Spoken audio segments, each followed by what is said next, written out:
Welcome to the Seller Roundtable e-commerce coaching and business strategies with Andy Arnott and Amy Wees. So this is mostly a podcast for Amazon sellers and e-commerce. And I know you do work with some Amazon sellers and some brands that are on Amazon. Can you tell us a little bit about your experience working with some brands who've gone from Amazon to retail and vice versa?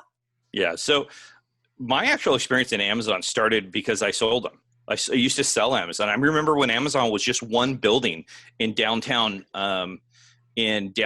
Seattle, and we would go there, and you go up the elevator, and it was just this huge room of cubicles, and you had to do breadcrumbs because if they weren't going to take you back to the original door you came in, there's no way to find your way back. But I started with Amazon actually selling them product.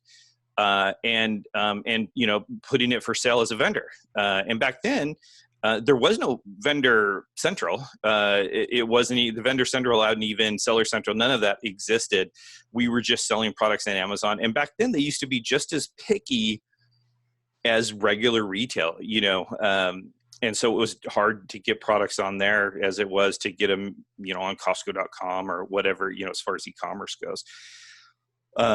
So I spent all this time putting my clients and selling their products to Amazon as vendors. And then I watched as Amazon just crushed their pricing.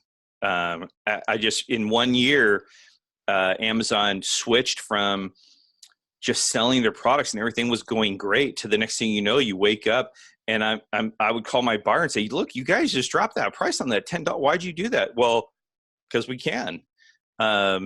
And so it no longer became a viable business model because we were in other retailers and people were calling us saying, with clients saying, hey, Amazon's selling it for, $10, we need to drop our price. And it was a nightmare. So I spent a whole year, transitioning all my clients from vendors to sellers. And there wasn't a good process for it back then. It took forever. And it was just this very difficult thing because a lot of times Amazon did not want to let go of it.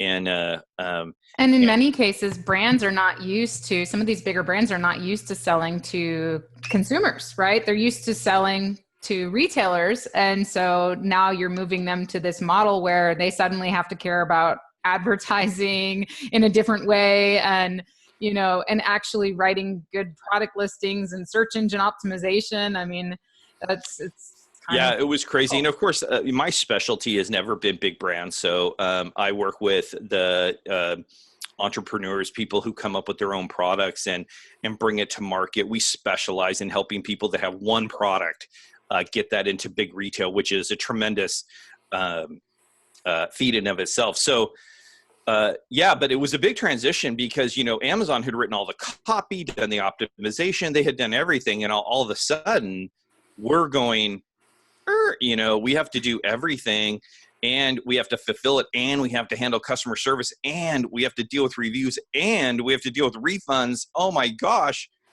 what's going on? And so it was a huge transition. And so we were kind of in that forefront of it all happening. So people started coming to me, not because I was an expert at Amazon. You're far better at Amazon than I am. Because I was kind of one of the only people at the time doing it. There weren't these companies out there that were, hey, give us your product. We'll put it on Amazon and we'll manage it for you. There was nothing.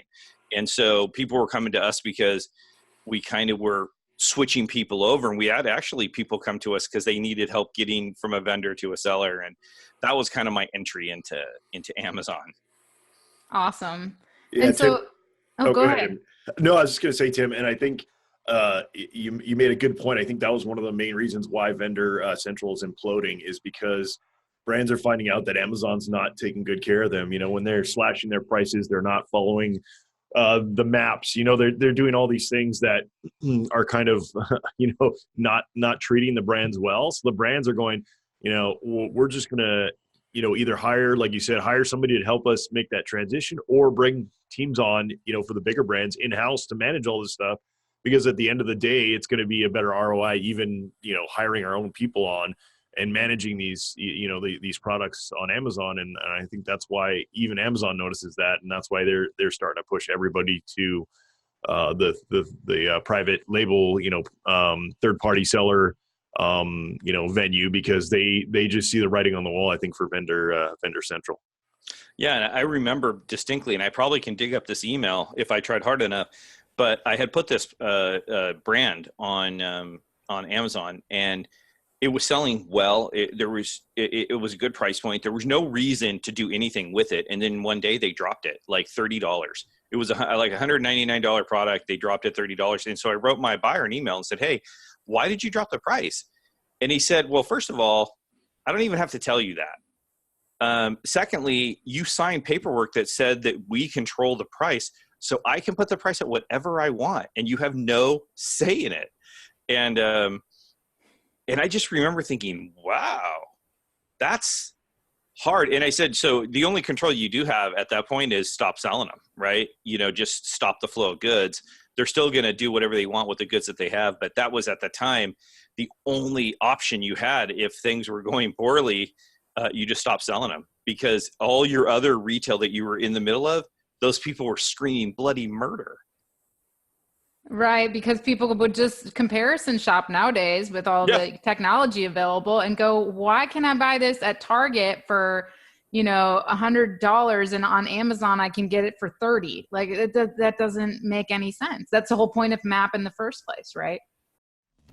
Thanks for tuning in. Join us every Tuesday at 1 p.m. Pacific Standard Time for live Q&A and bonus content after the recording at SellerRoundtable.com. Sponsored by the ultimate software tool for Amazon sales and growth, SellerSEO.com and AmazingAtHome.com.